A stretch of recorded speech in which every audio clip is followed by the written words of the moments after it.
Alright everybody, I want to welcome you back to my channel, and as you can see, I shaved my beard so it doesn't exactly match the thumbnail that I uploaded.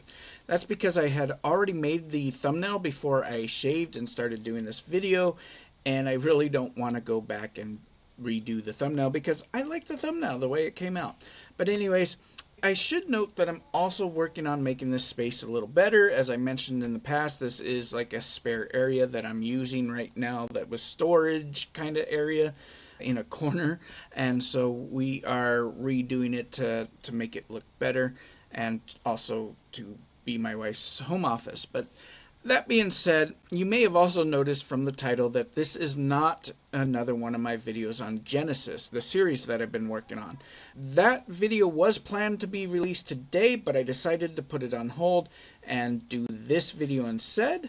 And by the way, when you watch that next video, you'll notice I have a beard again.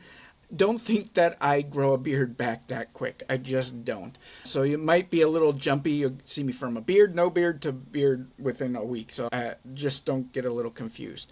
Anyways, my plan was originally to do one video a week. But again, this video is different, and I believe I'm doing it for a really good reason. Now, that being said, my original goal wasn't to use this platform to get into debates or do gotcha moments or to argue with people. I really wanted to avoid this kind of stuff.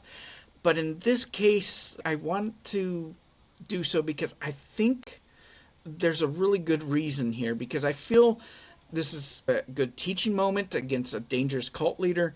So I'm going to be making this video that I wasn't expecting to make, but only because I feel it really has a powerful and meaningful learning opportunity, especially to call out a cult leader. A lot of people are calling this person the Antichrist. I do not believe he is. He's just a regular old cult leader in my view. But he'll have a chance to change my mind. But anyways, this video is not a dedicated critique so much as it also contains a bit of a lesson from the Bible that we can use to help challenge cult leaders to see if they are who they actually say they are. So today I'm making this video to challenge the leader of Ahmadi religion of peace and light, and specifically its current leader, Abdullah Hashim Al-Sadiq. If you've never heard of this guy, let me give you a quick rundown. He's the leader of this religion of peace, they call themselves, even though supposedly they're somehow the leader and the protests are behind the Pope's death in some way. Very peaceful to pray or believe your people are involved in somebody's death. But anyways, this cult is often known for its abbreviation as AROPL, and it's this religious group that has emerged from 12 Shia Islam. Its followers believe that Abdullah Hashim Al-Sadiq, who is this Egyptian-born American, born back in 1983, is, or as they call him, the riser of the family of Muhammad. In their eyes, he's not just this teacher or reformer, he's a messiah figure, divinely appointed to guide humanity to the end times, basically like most cults. I'm going to take you to the end times. So far, at least, he's not like the alien cult demanding people cut off parts of their body. But basically, the claim is that he is the successor of Jesus and the false prophet of Muhammad, because Muhammad was a false prophet, and that's going to be for a video in the future. But they're not calling Muhammad the false prophet, but I am. That being said, on their official website, Abdullah and his followers lay out some criteria that they claim are necessary for recognizing God's true representative here on earth, what they call vicegerent or hujjah. And here's where it gets interesting. According to their own site, there are specific laws of knowing this person, this vicegerent, this messenger. This is based on the narrations and sayings from Al-Bayt, the family of the Prophet Muhammad. And they summarize what these criteria are, and they are: 1, divine knowledge, which makes sense. This messenger will possess the weapon of the Mahdi, which is in the end times said to be knowledge. Not just ordinary knowledge, but divine knowledge. And this is important. As well, he has this they're supposed to have a call to God alone. The messenger carries the banner of God, calling people to pledge allegiance to God alone, not just to human institutions or personal egos. Which, that if he was just saying we shouldn't have allegiance, we should have allegiance to God and not human institutions or egos, yeah, that makes sense. I often like to point that out when I see that. But anyways, so by their own standards, one of the key markers of God's appointed figure is divine knowledge. And this comes into play because this knowledge is presumably something that goes beyond natural, the ordinary, or even the explained. Now, keep that in mind because I want to shift gears real quick to a lesson from the Bible. Now, in 1 Kings chapter 18, the prophet Elijah, he confronts the prophets of Baal, right, in a dramatic public showdown, basically. Elijah doesn't just argue with them. He sets up a test, a challenge. He tells the prophet of Baal to call on the gods, to send down fire to consume and sacrifice, while Elijah will call on Yahweh, the God of Israel, to do the same. Whichever God answers with fire, Elijah says, is the true God. Now the prophets of Baal, they cry out, they shout, they even cut themselves, but no fire comes, right?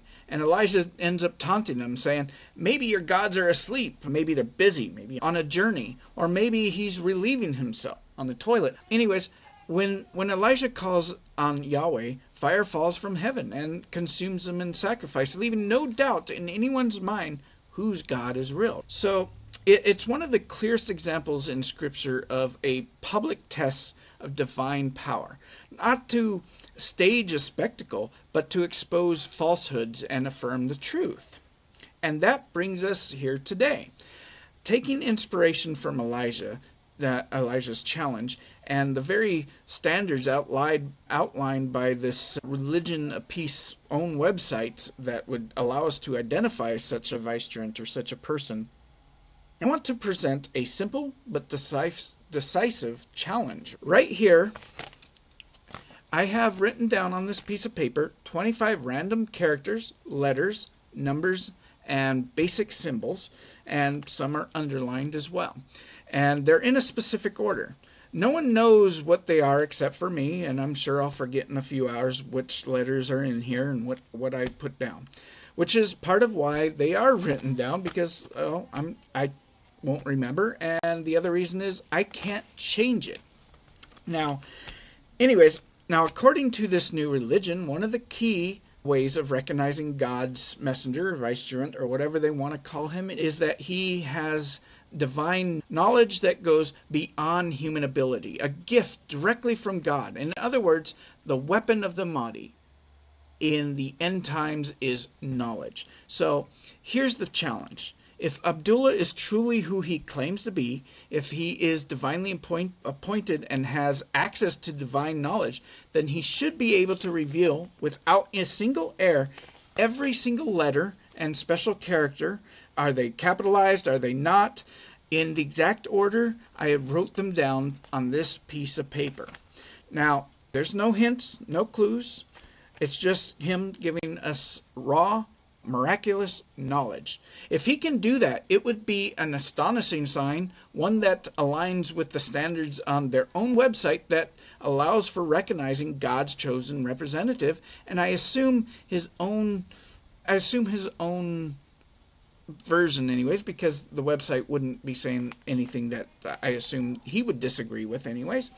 But if he gets his challenge and he can't answer it, if he ignores the challenge or he fails to review this sequence in order by their own criteria laid out on their website about how you can tell who is the actual messenger, the actual whatever name they give him, he's not who he claims to be, right? Now, this is where I need the internet's help as well. I want the internet to make sure that he hears it. And I'll be posting it on his followers' YouTube channel and accounts wherever I can find them. If they believe him to be actually who he says he is, then they won't be afraid to ask him to accept the challenge. Until then, This paper with 25 characters will remain set aside. I'm going to seal it and lock it away, awaiting his answer.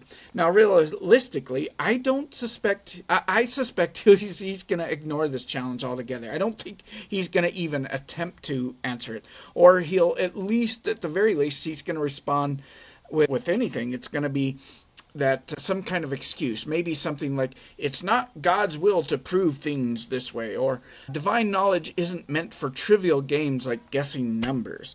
But here's the point. If divine knowledge can't reveal something as simple as 25 characters and symbols on a simple piece of paper, clear and controlled test here, then how can anyone trust that what he says to be true? Because if he's supposed to navigate more complex spiritual matters, then how can we expect him to do so accurately when he cannot do this challenge? In the end, I suspect he won't even try to do, but the offer will stand. And remember, there are many ways we could even evaluate Abdullah as being who he claims to be. But this, I believe, is one of the clearest and strongest tests we can use, because he literally is supposed to have this knowledge. So he cannot sit there and say, I can't do this, because if this is the claim and this is how you know who he is, and he cannot answer these questions, then not only is he showing to the world that he is not who he says he is, but the followers that are part of his cult should look at him and go, are you really who you say you are? Because this should be easy. Just answer it, right? But anyways, really, because this cuts to the heart of the claim that the movement's making, that he carries this divine knowledge and authority. But anyways, I want to thank you again for watching. Again, try and get this out. This is going to be sealed. It's going to be locked away. And it's a great way to show him who he really is. If he is this person with divine knowledge, then he should be easily able to guess what the 25 characters are. The characters, the underlines, which ones are lowercase, which ones are uppercase, and the special characters. Anyways, thank you for joining me again.